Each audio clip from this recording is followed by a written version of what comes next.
रुद्रांशचं आवरलं आणि त्याला शाळेत पाठवलं आणि आम्ही निघालो. आज आहे सोमवार आणि आज आम्ही निघालो आहोत निर्वांगी येथील नंदिकेश्वराच्या दर्शनाला. आमच्या गावापासून जवळच असलेल्या निर्वांगी या ठिकाणी श्री नंदिकेश्वराचं मंदिर आहे.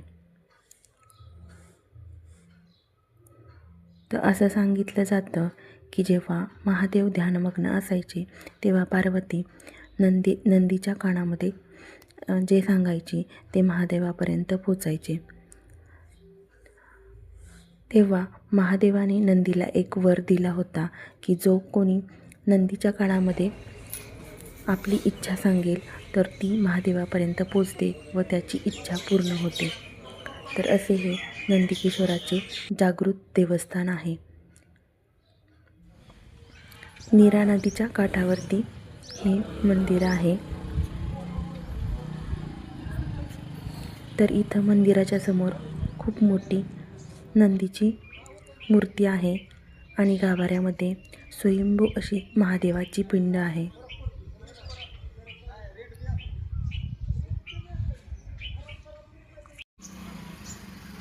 नंदीच्या नावावरून या ठिकाणाला नंदिकेश्वर या नावाने ओळखले जाते.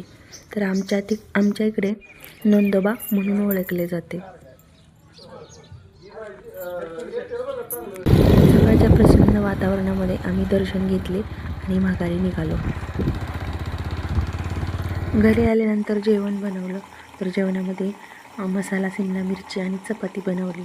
आणि आज आहे सोमवार, तर आहोंचा उपवास आहे. तर त्यांच्यासाठी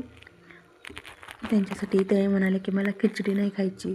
त्यामुळे येता हे आम्ही भाजणीचं पॅकेट आणलं होतं आणि त्यांच्यासाठी ही भाजणीची थालीपीठ बनवली. तर ही मी पहिल्यांदाच बनवत आहे.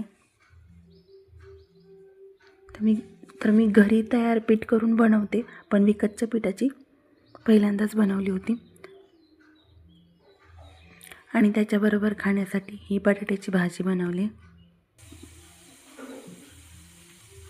पण आमच्या रुद्रांशला खायची खिचडी, तर त्याच्यासाठी खिचडी पण बनवली.